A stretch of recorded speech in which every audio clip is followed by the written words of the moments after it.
"That's my father's house." The billionaire said it so quietly her driver almost missed it.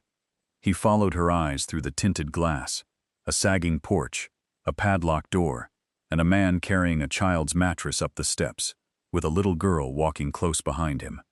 A house worth almost nothing, and one of the richest women in the state could not look away from it. Vivian Cole had not been on Cedar Street in 31 years. She had not planned to be on it now.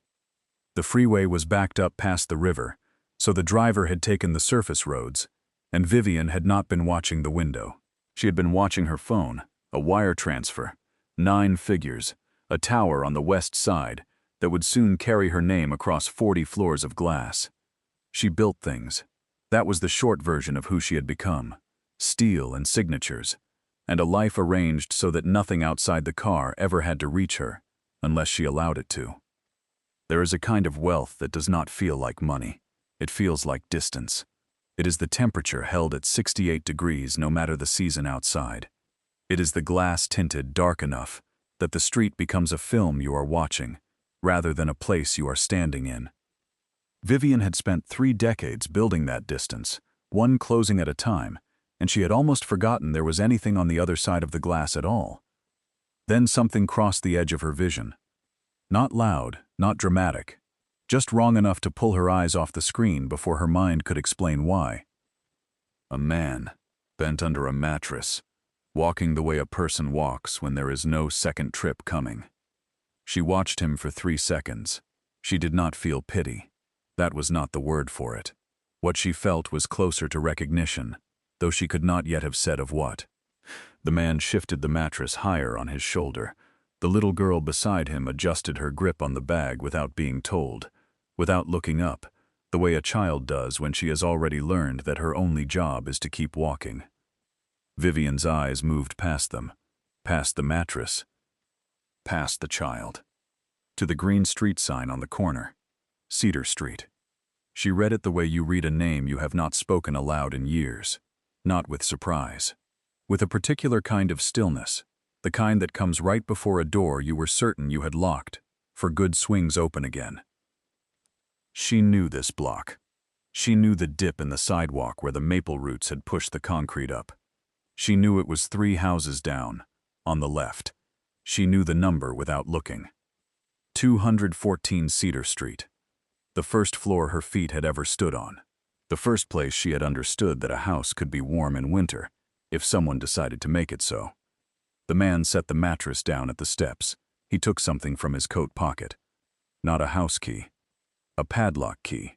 The kind the county hangs on a door when the taxes have gone unpaid too long. He turned it, and the door of her father's house swung open for the first time in 31 years, as a stranger and his daughter carried a mattress across the threshold into the room where Raymond Cole had once laid a mattress on the floor and watched his own little girl fall asleep before he finished making the bed. Vivian stepped out onto the sidewalk. She did not follow them. Not yet. She just stood there, on a street she had spent 31 years and a great deal of money trying to forget, and watched a light come on inside a house that used to be hers. Samuel Hayes had been carrying the mattress for 9 blocks.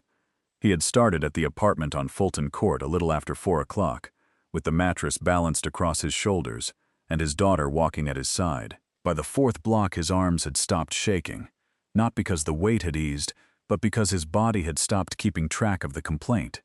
It had moved past the place where muscles argue and into the place where they simply do what is asked, because there is nothing else to be done. The mattress was a child's twin. It did not weigh much, not the way furniture is heavy. It was heavy the way the last thing you own is heavy, because if you set it down and cannot lift it again, there is nothing waiting on the other side of that. No second trip, no storage unit, no friend with a truck circling back.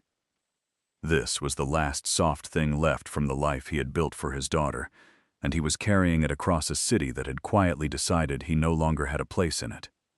Every year in this country, more than 1 million households are pushed out of the place they live, by a notice, a sale, a number on a page that somebody in an office decided. The reasons are tidy, and the consequences are not. Most of the people it happens to were not reckless.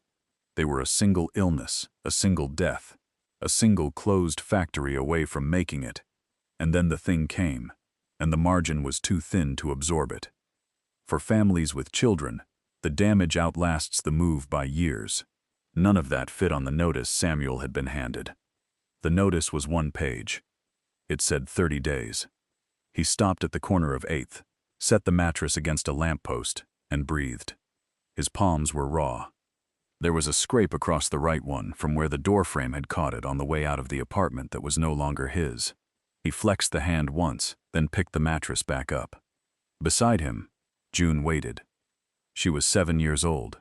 She did not ask if they were almost there. She did not ask why they were walking instead of driving. She did not ask where they were going. She held the garbage bag with both arms, her clothes, a toothbrush, a stuffed rabbit with one ear gone soft from being held, and she watched her father's face the way she had learned to watch it. Reading it. Waiting for the moment he decided he could go a little farther. That is not how a 7-year-old is supposed to stand. That is how someone stands who has learned, by moving too many times, that the ground is not promised to anyone. Samuel knew it too. He had watched it settle into her somewhere between the second move and the third, and he did not let himself think about it during the daylight hours. He thought about it at night, after she was asleep, when the things he could not carry in the daytime finally caught up to him. Cars passed. Dozens of them, in the slow gold light of the afternoon, and not one of them slowed. This is the quiet cruelty of a certain kind of hardship, not that people are unkind, but that they have been trained not to see it. A man in a pressed coat, carrying a briefcase, is a man on his way to something. A man in a worn coat carrying a mattress is part of the scenery, the way a boarded window is part of the scenery, the way a whole neighborhood can become scenery to the people who only ever drive through it. A black car had slowed somewhere behind him. He did not turn around. He had stopped turning around at stopped cars a long time ago. Turning around meant hoping, and hoping meant expecting, and expecting was a thing he could no longer afford, because every time he had let himself build something out of it, it had come down, and he had nothing left to spend on another collapse. So he kept walking. Cedar Street was 3 blocks ahead, then 2, then 1. He counted them the way he counted everything now, in distance left, in weight he could still manage, in the hours before dark. 214 Cedar Street. He did not know whose house it had been. He knew only that it had an address and a deed with his name on it, and a door the county had kept locked until 5 weeks ago, when a slip of paper made it his. He did not know about the man who had built the workbench in the cellar, or painted a sky on the bedroom ceiling, or left a lamp burning in the front window every night for a daughter of his own. He only knew that, for the first time in 2 years, he was walking toward a door no one could ask him to leave. Samuel Hayes had not always been a man carrying a mattress down Cedar Street. 2 years and 4 months before that afternoon, he had been a finish carpenter, the kind a contractor calls when the job is nearly done, and the part that shows still has to be made beautiful. Stair rails. Cabinet doors. The trim around a window a family would look at for 30 years without ever knowing whose hands had cut it. He was good with his hands. He had learned, the way good carpenters do, that the work you cannot see holds up the work you can. He earned a steady wage. It was not a fortune. It was enough. Enough because Annie worked too, and because the two of them together had built the kind of life that did not look like much from the outside, but held up just fine from the inside. Annie got sick in the fall. By winter she was gone. Samuel does not talk about that winter. There is nothing to say about it that the empty side of the bed had not already said. What he will tell you is this. June was 5 years old, and for a long time after, she stopped talking. She would sit in the middle of whatever room he set her in and watch the door, waiting for a sound that was not coming. He spent those months on the floor beside her. He read to her. He held her. He waited for the quiet to break, and slowly it did, in pieces, then words, then whole sentences, though for a long time none of them used her mother's name. There is a word researchers use for what happens to a household when the person holding it up is suddenly gone. A cascade. It does not arrive all at once. It comes down in order, like the floors of a building, each one pulling the next. The income falls, the savings thin, the insurance lapses, the work that used to fit around two parents no longer fits around one. A family that was standing finds itself, a year later, somewhere it never imagined standing, and at no single point did anyone make a foolish choice. They simply ran out of margin, and the margin had been the only thing between them and the street the whole time. We talk about single mothers, and we should, but we rarely picture the father version of this, the widowed man who learns to braid hair and pack a lunch and fold himself into a tiny chair at a parent-teacher conference, and who falls through the same thin floor when the second income disappears. There is no easy template for him in our imagination. There is barely a word. There is just a man, and a child, and a math problem that keeps getting smaller. When Samuel went back to work, the steady jobs had moved on without him. He took what he could, a day here, a half week there. He cut his hours to be home when June got off the school bus, because there was no one else to be there, and a child who has already lost one parent should not come home to an empty house. The math stopped working the way a thing stops working when one leg is too short. Slowly, then all at once. He sold the truck first, and with it half his tools, because a Finnish carpenter with no way to haul his work is just a man with a toolbox. He kept the hand planes that had been his grandfather's. He told himself he kept them because a pawn shop would give him nothing for them. That was not the reason. The notice came in a plain envelope. The building had been sold to a company he had never heard of, and the company had plans that did not include him. 30 days. He read it 4 times standing in the kitchen, as if the 4th reading might change a single word of it. He found the rest at the public library, at a free Saturday workshop for people who had run out of other options. Most of it did not apply to him, but near the end, a man at the front of the room explained that houses with years of unpaid taxes were sometimes sold at county auction for the price of the debt, hundreds of dollars, sometimes a few thousand. The houses were almost always wrecks. The man said the word risk more than once. Samuel went home and searched the county list. He could afford exactly one of them, 214 Cedar Street, 11 years of back taxes, a number small enough that he counted it out in 20s from a coffee can and still had a little left. He never saw the inside until the afternoon. He carried a mattress through its front door and found, waiting in the dust, the bones of a house that someone had once built to last. Vivian Cole was still standing on the sidewalk. She was not seeing the house as it was now, the sagging porch, the gray door, the plywood gone soft in the upstairs windows. She was seeing it as it had been, 31 years and a whole life ago, when the door was painted green and a lamp burned in the front window, and a man came up the walk at dawn smelling of cold iron and engine grease. Raymond Cole had bought 214 Cedar Street the year Vivian turned 5. He paid for it with a loan he was never quite sure he could carry, and he carried it anyway, the way he carried everything, quietly, and without ever telling anyone it was heavy. He raised her alone. Vivian's mother had left when Vivian was small, not with a fight, not with a slammed door, just a slow stopping, the way some people stop. Raymond never spoke badly of her. He simply declined to discuss someone who had declined to stay. A single father in those years was a thing the world did not quite know how to look at. There were no aisles arranged for him, no groups, no easy assumptions about why he stood alone at the school pickup. He was an exception people were kind to and uncertain about, and he learned to ask for nothing, because asking felt too much like admitting he could not do it, and admitting that felt too much like proving the doubters right. So he did not ask. He worked, and he stayed, and he let the staying be the argument. He worked the night shift at the rail yard, coupling and uncoupling cars in the cold while the city slept. He chose nights because nights paid a little more, and a little more, spread across enough years, was the difference between keeping the house and losing it.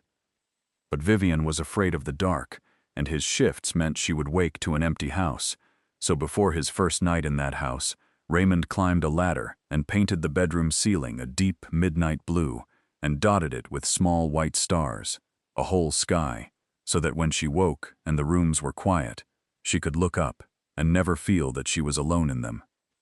And he left a lamp burning in the front window, every night, all night, so that the house, even with him gone, would still be lit, would still look, from the street, like somewhere someone was waiting. The neighbors thought he was wasting the electricity. He thought a dark house looked like nobody was coming home, and he had decided his daughter would never once walk up to a dark house. He built a workbench in the cellar and made half the furniture in the rooms above it. He measured Vivian against the kitchen doorframe every birthday and marked it in pencil, low to high, year after year. He was not a soft man, he was a precise one. He kept a notebook of every dollar and never crossed anything out. When Vivian was 12, she asked him why their house was so much smaller than the houses her friends lived in. Raymond was at the workbench. He did not look up from the joint he was cutting. He said 6 words. "Walls don't make a home, Vivi. Staying does." Then he kept working. She did not understand it then. She filed it away where children file the things they suspect they will need later. She would need it 30 years on, standing on this sidewalk. Vivian left at 18 for a scholarship, and then for a job, and then for a bigger one. She came back less and less. Raymond never asked her to come more. When he passed, she flew in for a single gray afternoon, locked the house, put the key in a drawer, and did not return. In the years after, she became one of the largest residential developers in the state, a woman who bought tired blocks and made them beautiful and expensive, and watched, from a distance she did not examine, as the people who had lived in them quietly became people who used to live there. She told herself, for 31 years, that leaving her father's house empty was a financial decision. It was not. It was the decision of a woman who could not open that front door without seeing him on the other side of it, and had decided that not opening it was easier than facing the empty room behind. Inside, Samuel set the mattress down in the middle of the front room and stood looking at what he had bought with the last of everything he had. The windows were filmed with years of dust, so the late light came through them gray and slow, turning the whole room the color of an old newspaper. Dust hung in the air where the door had stirred it. The house smelled of cold plaster and stopped time. But the floor under his boots was solid. Hardwood, warped in one corner where water had once come in, but laid tight and true by someone who had known exactly what he was doing. Samuel crouched and ran a hand along a board. A carpenter knows another man's work the way you know familiar handwriting. Whoever had built this had built it to outlive himself. June walked in behind him and set down her bag. She looked up at the ceiling, at a water stain shaped like nothing in particular, and then at her father. "Is this really ours?" she asked. Samuel nodded. June looked around the room one more time. Then she sat down on the mattress, pulled her knees up and accepted it, the way she accepted most things now, without arguing with them. She did not complain about the dust or the dark or the smell. She had learned, the way certain children learn, to keep her footprint small and her expectations smaller, to hold whatever was hers loosely, because holding it tightly only hurt more when it went. He went through the house slowly. In the cellar he found a workbench bolted to the floor, the top scarred and worn smooth, a good bench, better than anything he had ever owned. Upstairs, beside the bedroom door, he found something that stopped him. A column of pencil marks on the frame, each beside a faint number. The lowest said 5. The highest said 17. Somebody had stood a child against this frame every year for 12 years and kept the record. Samuel touched the lowest mark. He did not know whose child it had been, but he knew what the marks meant. They meant someone had stayed in one place long enough to watch a child grow all the way up. They meant someone had cared enough to keep track. In a country where the average person moves home about a dozen times in a life, a single doorframe with 12 unbroken years of one child on it is its own quiet kind of monument. "Daddy." June's voice came from the small bedroom. "There's stars." She was lying on her back on the bare floor, looking up. Samuel looked up too. The ceiling had been painted, a long time ago, a deep dark blue, and across it, dimmed by years and dust but still there, a scatter of small white stars. Not random, arranged. Whole shapes of them, placed by someone who had cared where each one went. A few had faded almost to nothing. Most were still up there, holding on. "Did somebody make us a sky?" June asked. "Looks like they did," Samuel said. Behind the cellar stairs, he found a photograph that had slipped down a gap and been forgotten. A man in a heavy work coat, sitting on these front steps at dawn, looking off to one side and almost smiling. The tired, settled look of a person who has finished a long shift and sat down in the first place he came to. Samuel did not know him. He set the photograph on the kitchen sill, face out, where he could see it. Out on the sidewalk, Vivian had not moved. A light had come on in the small upstairs room, her room. The room with the sky her father had painted, so she would never wake afraid. She could hear them faintly through the open door. A man's low voice, a child's, and the particular creak of the board at the top of the stairs that Raymond had never fixed, because he used to say it was the house saying hello. She climbed the porch steps. She raised her hand, and she knocked. Samuel came to the door with June half a step behind him. A woman stood on the porch in a long, dark coat that did not belong on Cedar Street, the kind of coat that cost more than a month of the rent he could no longer pay. Every time in the last 2 years that someone dressed like that had come to a door of his, he had ended up with less than he started. He did not open the door all the way. "Can I help you?" The woman was not looking at him. She was looking past him, into the hall, at the stairs, at the doorframe, at something he could not see because it was not in the house anymore. It was somewhere behind her eyes. "I grew up in this house," she said. Samuel said nothing. He glanced back at the pencil marks on the frame, at the photograph on the sill, and then at her face. He was not adding up numbers. He was adding up risk. What this woman wanted, and whether what she wanted would cost him the one thing he had finally gotten. "I'm not here to take it back," she said. She must have seen the question still standing in his face, because she said it again, more slowly. "It's yours. I saw the lock on the door. I know what that lock means. I'm not here for the house." "Then why are you here?" She did not have an answer ready. Not because she didn't know, because the true answer asked her to admit something she had spent 31 years walking away from. That she had not left this house because she didn't need it. She had left because she needed it too much, and locking the door had been easier than standing inside it. That every tower she had raised since had been, in some buried way, an attempt to build something she could finally walk into without grieving. Her eyes found the mattress on the floor in the middle of the front room. A child's mattress, carried in on a man's back because there was nothing else left to bring. And something moved across her face, because Raymond had told her, once, about the first night in this house. No furniture, no savings left after the down payment.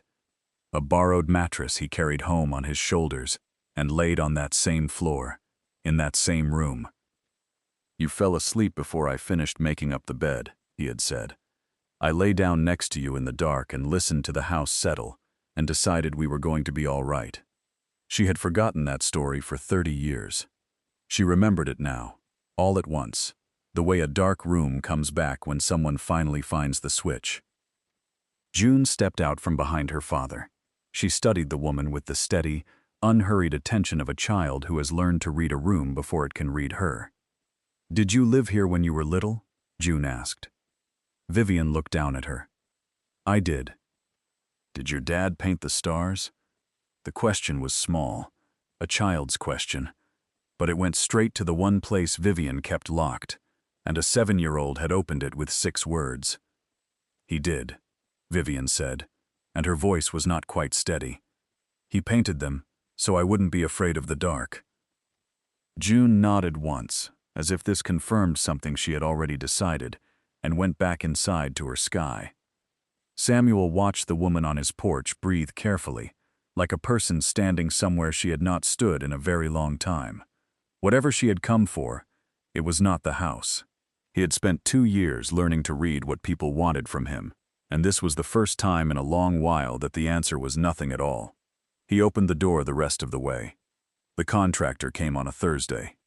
Vivian had not asked first. She had simply made a call, a residential crew, licensed for the structural work, full restoration, foundation to roof, and sent them to the address with instructions to begin within the week. It was how she did everything. Assess, decide, act. It was also, though she would not have named it this way, how her entire industry worked. There is a machine that turns neighborhoods like Cedar Street into neighborhoods that people like Vivian build. It does not run on cruelty. It runs on a gap, the distance between what a place is worth now and what it could be worth to someone with more money. A house is bought, made beautiful, and priced for a different person than the one who lived there. The old tenant is not thrown out by a villain. He is simply quoted a new number, and the new number does the rest. No one in the chain has to intend any harm. The displacement happens inside the arithmetic. It happens to hundreds of thousands of households a year, quietly, one lease renewal at a time. And the people it happens to almost never appear in the brochure. Vivian had spent 30 years on the profitable end of that gap and had never once stood on the other end of it, until she stood on this porch. Samuel met the truck at the curb. He listened to the foreman read the scope off a clipboard. Then he went inside and called the number on the card the woman had left on the kitchen sill. "I'm not going to stand on my own porch and watch other men fix my house," he said. "If I can't build it back with my own hands, then it isn't really mine." On the other end, Vivian was quiet. Not because she was surprised, because she had heard those words before, in a cellar, from a man at a workbench. "If I didn't earn it, it doesn't belong to me." Different words. Same spine. Same house. So Samuel worked. He knew finish work already. Now he learned the rest. He learned to set joists and hang drywall and run a belt sander until a floor came up clean and pale. The crew stopped offering to take things off his hands, because by the second week, his lines were better than the apprentices. June helped. She sorted screws into jars by size. She wiped baseboards. She swept sawdust with a broom taller than she was, carefully, as if the house might leave again if she did not look after it. Vivian started coming on Saturdays. She left the driver at home and drove herself, in jeans she had to buy because she had not owned a pair in 20 years. She was no good at it. She scraped paint and bent nails and took 40 minutes to rehang one door, but there was something in the doing she had lost somewhere along the way, the plain, physical fact of changing a surface with your own two hands. She had raised towers, whole city blocks of glass that thousands of people would pass beneath. She had not built a single thing she could put her hand on since she was a girl in that cellar, passing her father his tools. The man next door came out on the third Saturday. Otis Pryor, 79, 50 years on the block. He stood at the foot of the steps and watched Samuel work. "You bought Ray Cole's house," he said. It was not a question. He told them about Raymond, about the night shifts at the yard, about the lamp Ray kept burning in that front window all night, every night, the whole 18 years he lived there. In neighborhoods like this one, the history is not written down anywhere. It is not in any archive. It is kept in people, in the Otis Pryors, who stayed long enough to remember who painted which door and who sat on which step, and who carry that memory the way a town used to carry it, simply by not leaving.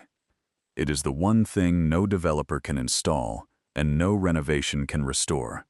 When the last person who remembers finally moves away, the street keeps its buildings and loses its past. Folks asked Ray why he wasted the electric, Otis said. He told them a dark house looks like nobody's coming home, said he didn't want his girl ever walking up to a dark house. Otis looked at the front window, where no lamp had burned in 31 years. She ever find her way back? Nobody answered him, but Vivian, kneeling on the porch with a wire brush in her hand, went very still. It was Samuel who found the box. He was rebuilding the cellar workbench, the one good thing in the house he could not bring himself to replace, when his hand caught a seam that did not belong, a drawer fitted so cleanly into the frame that only another woodworker would ever have felt it. Inside was a tin box, dented at one corner, the lid shut tight. He carried it up the cellar stairs and held it out to the woman in the borrowed jeans. "I think this was your father's," he said. "I think it was meant for you." Vivian sat down on the front steps with the box in her lap. She did not open it right away. She held it the way you hold a thing you have waited for so long that opening it feels like the end of something as much as the beginning. Then she worked the lid loose. Inside was a single sheet of paper, folded twice, in her father's small, square hand, the writing of a man who never crossed anything out. The paper had gone soft and yellow at the edges. The pencil had barely faded. He had written her name at the top. Just the name. Vivian. No dear, no sweetheart. Just the plain fact of her. He wrote about the day he bought the house, and the loan he was not sure he could carry. He wrote about the first night, the borrowed mattress on the bare floor, the way she fell asleep before he finished the bed, the way he lay there in the dark and decided they were going to be all right. He wrote about the ceiling.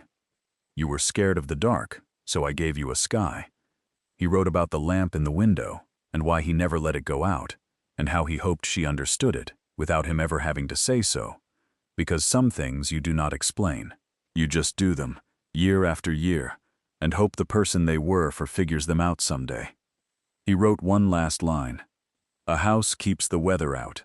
A home keeps a light on for you. If you are reading this, it means you came back, and that is the only thing I ever truly wanted, Vivi."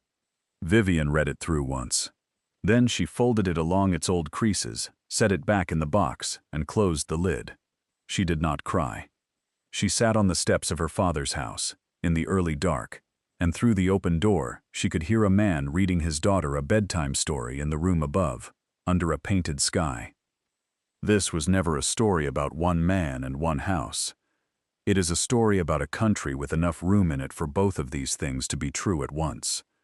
A house can sit dark and empty for 31 years, on a street where families are sleeping in their cars, and no law is broken, and no one is to blame, and everyone is. It is a story about the distance the glass makes, how easy it is to drive past a whole life and see only scenery, and how the gap between the tower and the mattress is never as wide as the people in the tower believe. Vivian had spent 3 decades certain that the people on the sidewalk lived in a different world than she did. They did not. They lived 3 houses down, on the left, behind a door she had locked herself. The house was finished by October. The floors were sealed. The roof was sound. The wiring passed inspection on the first try. June chose new stars for her ceiling and pressed each one up herself, standing on her bed, not in her father's patterns, but in her own. Her own sky, over her own room, in a house no one could ask her to leave. She kept the old mattress, too. Samuel bought her a proper bed, and most nights she slept in it, but some nights she still asked for the mattress on the floor. He never asked her why. He knew. It was the one thing that had stayed the same when everything else changed, and sometimes you hold on to a thing not because you need it any longer, but because it is proof that you survived the time when you did. And in the front window, every night now, a lamp burned. Vivian Cole built towers. Steel and glass, her name on the walls, her face in the magazines. Samuel Hayes carried a mattress 9 blocks on his back, on an ordinary afternoon, in a city that did not slow down to look at him. One of them the world noticed. The other, it did not. And yet it was the man with the mattress who had done the harder and the braver thing, who had walked toward a locked door with nothing in his hands but a child and a key, and decided to stay. So here is the only thing this story asks of you. Somewhere in your life there is a door you have told yourself it is too late to open, a person you stopped calling, a street you have not driven down in years because of what is waiting at the end of it. But sometimes, a door is only a door. And sometimes, there is a light still burning on the other side of it, and someone who never once stopped leaving it on for you. If this story stayed with you, leave a like so it finds someone else who needs it tonight, and subscribe. There is another one next week that I think you will carry with you for a long while. And before you sleep, think about whose light you have been leaving dark. Then go, while there is still time, and turn it back on.